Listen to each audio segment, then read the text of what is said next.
Once upon a time, in a village on the other side of the lake, there lived a young man called Skunny Wundy. Now, Skunny Wundy was not so big, and he wasn't so small, and he wasn't so fast, and he wasn't so strong, and in nearly every way, Skunny Wundy was pretty unremarkable. But despite all this, wherever he went, Skunny Wundy would walk with his chest out and his nose high up in the air, thinking he was so very much better than everybody else.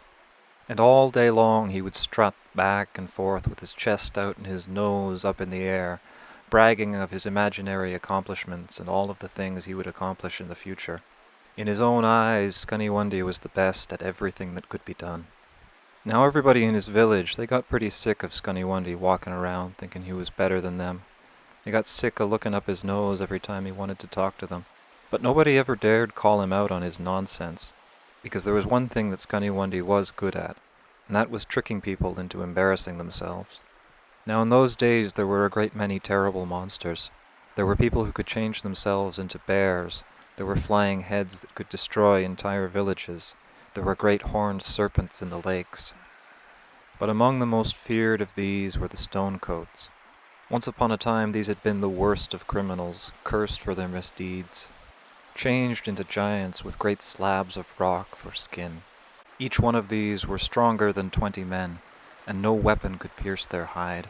And more than anything else, the Stonecoats loved to consume human flesh, particularly the flesh of small children and babies. Now one day a runner came from the neighboring villages, with news that a Stonecoat was on the way, fast approaching. Now the village gathered together into the council house to debate what should be done. And after very little debate, it was decided that the village should be abandoned, for their odds of defeating a Stonecoat were slim, and even if they succeeded, the cost would be great. Now when Skunny Wundy heard this, he walked right into the center of the council hall, and he stuck out his chest, and he put his nose up in the air, and he said, "Ha! What a bunch of old women you are! Why, if I had a force, I could defeat 100 Stonecoats. And yet a single giant has these old women fleeing into the bushes like frightened rabbits. I am not afraid of any giant." And the chief got down from his seat, and he walked up, and he smiled. He said, "So you go fight him then." And Skunny Wundy went white as snow, and he realized he'd put his foot in his mouth. But despite his knees shaking, he kept his chest out, and he kept his nose up in the air, and he said in a slightly trembling voice, "Good. I've been looking for an excuse to get a little bit of exercise.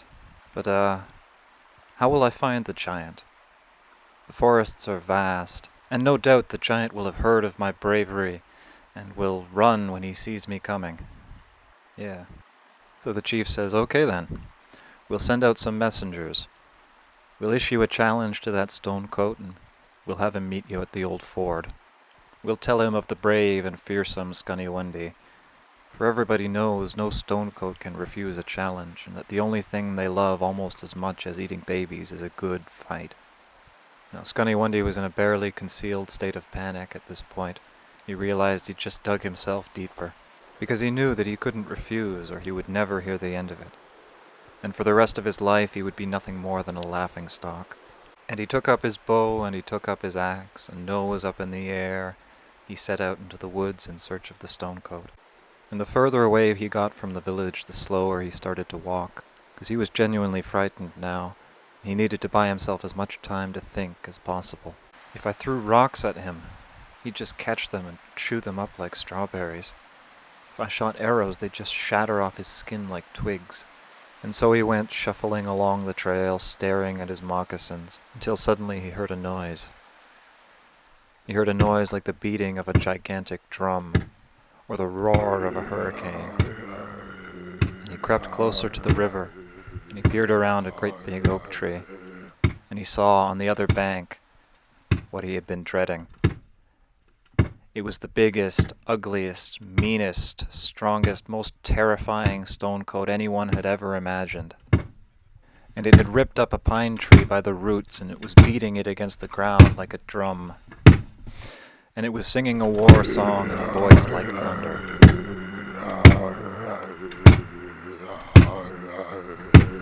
Then the giant stopped his chanting and shouted at the top of his lungs, "Where is the coward Skunny Wundy who dares challenge me?" And Skunny Wundy nearly passes out from fright. He goes to tiptoe away, but he steps on a twig. The giant looks his way all of a sudden and shouts out at the top of its lungs, "Who is over there? Are you the fool who says he can destroy me?" And Skunny Wundy sighed, and he looks down at his little axe, sharp enough to shave the hairs on his arm, but so small and inadequate by comparison. He says, okay, now or never. And he jumps out from behind the tree with his nose up in the air and his shoulders back, and he shouts, "Yes, I am Skunny Wundy the Great, and it is true that I can destroy you. Now, come over here so we can start our fight." And the giant roars and charges towards him straight into the river. Now the river here was very deep, and because of their great weight, the Stonecoats are unable to swim. So he walked in, and the water got deeper and deeper until it was over his head. And Skunny Wundy thought of a little trick. He saw the ford up ahead that the giant had neglected, and he ran up and across to where the giant had stood before. And a few seconds later the giant emerged and looked around in confusion. Skunny Wundy called to it from across the river, "Hey, I thought you were coming over here to fight me. You must have got turned around in the current under there. Or maybe you're scared." And the giant screamed in fury and swung its tree trunk over his head like a war club and charged back into the river. And Skunny Wundy ran to try and get back to the ford, but he tripped up and dropped his axe. No time to go back for it. He crossed the river to where the giant had stood a few seconds ago. And the giant emerges dripping from the river. He looks around in confusion again, and he sees the axe on the ground. He goes and he picks it up, and it's so small he has to hold it between his 2 fingers. "Huh! What is this puny thing? Some child has lost his toy." And Skunny Wundy gets an idea.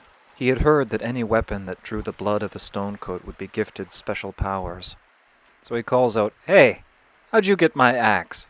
Yes, it may be small, and it may be the least of my many weapons, but it is more than strong enough to be your doom." And the giant laughs and laughs. And Skunny Wundy says, "Fine, you don't believe me? Just feel the edge, see how sharp that is." And the giant touches the edge with his finger, looks up slightly confused. He could feel nothing through his stone skin. Skunny Wundy shouts back, "That's not how you test the sharpness. Everybody knows that if you want to see how sharp something is, you touch it to your tongue." So the giant sticks out his pink fleshy tongue and licks the edge of the axe, and oh, that bloody well hurt. And the giant looks down at the blood running down the axe blade, impressed. He'd never felt pain before. He takes that axe and he swings it against his tree trunk club, and the axe goes clean through, as though the tree trunk were made of water. And he takes up that axe and he swings it down against a boulder, and the boulder shatters into 1,000 pieces. And the Stonecoat gets scared. Because if the axe can shatter a great big boulder, just think what it could do to me. And if this is the least of his weapons, then... oh, I might be in over my head here. Skunny Wundy shouts out, "Look, keep the axe. I want a fair fight anyway. Just get over here so we can start fighting. I don't have all day." The giant falls to his knees. "Look, I'm sorry I challenged you. I don't want to... I'll be good. Just let me go. I'll never bother you or your people ever again." Now Skunny Wundy paces back and forth, and he does this for a long time, pretending to consider. And he says, "All right. I'll let you live on 2 conditions. 1, you never come back here, and none of your kind ever come back here. And 2, you tell everyone you meet that you were defeated by Skunny Wundy the Bold." The Stonecoat doesn't need to be told twice. He nods in agreement and scampers off into the bushes as fast as his great stone legs will carry him. Skunny Wundy grins to himself, picks up his new magic axe, and sets off home, with his chest out and his nose high up in the air.